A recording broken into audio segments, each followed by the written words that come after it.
E aí, pessoal, tudo certo? Bem-vindos ao The Explainer. Hoje, a gente vai mergulhar de cabeça numa ideia que pode dar um nó no cérebro, a de que a realidade, toda ela, funciona como um grande loop. É uma viagem que começa no mundo quântico, se expande para o cosmos inteiro e termina na pergunta mais pessoal de todas. Afinal de contas, o que é você? A chave para entender essa loucura toda está numa imagem que todo mundo conhece. Sabe quando você coloca um espelho na frente do outro?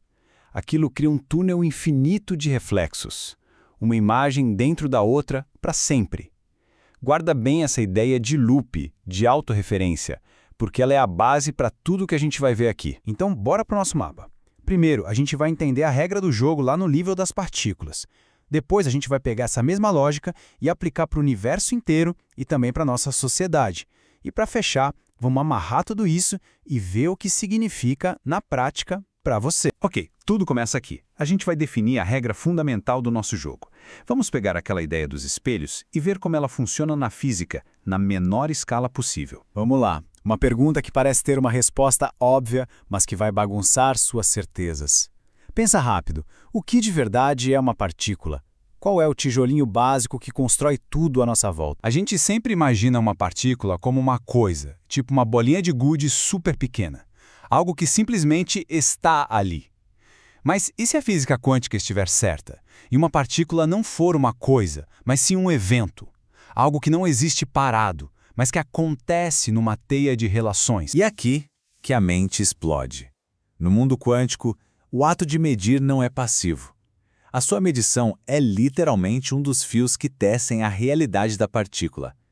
Em outras palavras, quando você observa, você não é um espectador. Você faz parte da peça.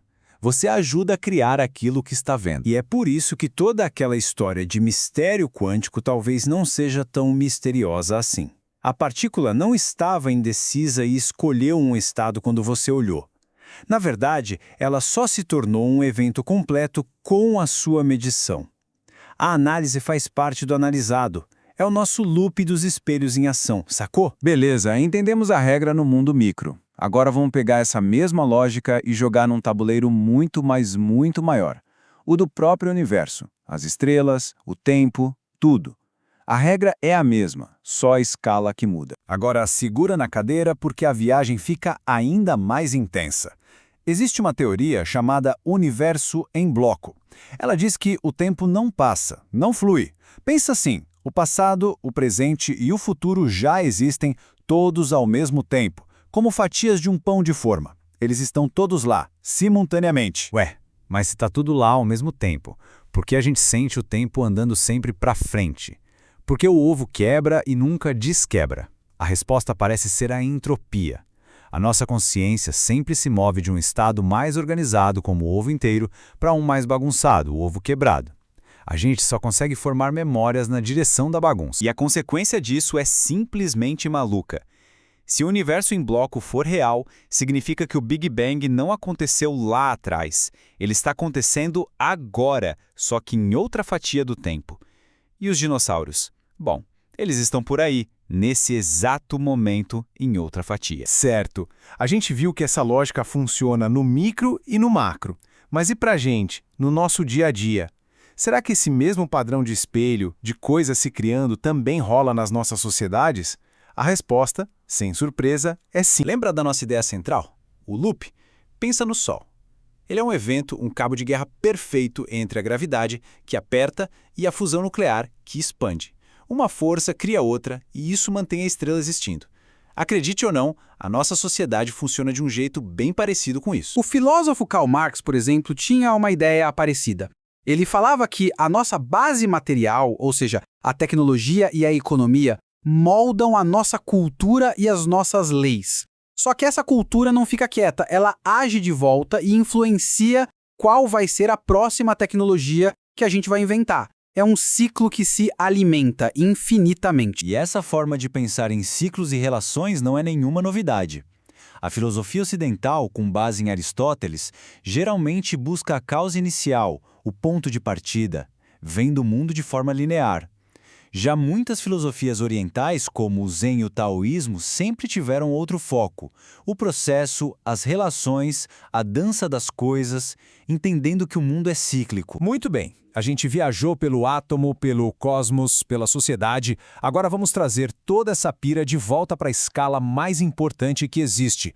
Vamos aplicar a regra do jogo, a lógica dos espelhos diretamente em você. Eu vou dizer uma frase agora que vai soar errada, mas confia em mim, ela vai fazer todo o sentido. Presta atenção. É isso. Você não é um ser estranho que foi jogado aqui. Você brotou do mundo. Assim como uma onda não é algo separado do oceano, você não é separado do universo. Você é uma expressão do próprio cosmos. Você emergiu daqui. E o que isso quer dizer? Que, assim como a partícula e a estrela, você não é uma coisa estática. Você é um processo. Você é um evento. Um redemoinho atemporário no grande rio do universo. Uma bolha de organização no meio do caos que se sustenta por um tempo e depois se dissolve de volta. Isso nos deixa com uma pergunta final para ficar remoendo. Se você é um processo inseparável do ar que respira, da comida que come, das ideias que pensa, qual é a fronteira? Onde exatamente você começa e onde o resto do universo termina? Será que essa linha sequer existe? A conclusão dessa linha de pensamento é, no mínimo, provocadora. Se você for puxando o fio da sua existência para trás, passando pelos seus pais, pela evolução, pela poeira de estrelas, a fronteira entre você e o universo simplesmente desaparece. A análise e o analisado viram uma coisa só. O loop se fecha. Você é o universo tomando consciência de si mesmo. E isso, meu amigo, é um pensamento e tanto para a gente encerrar.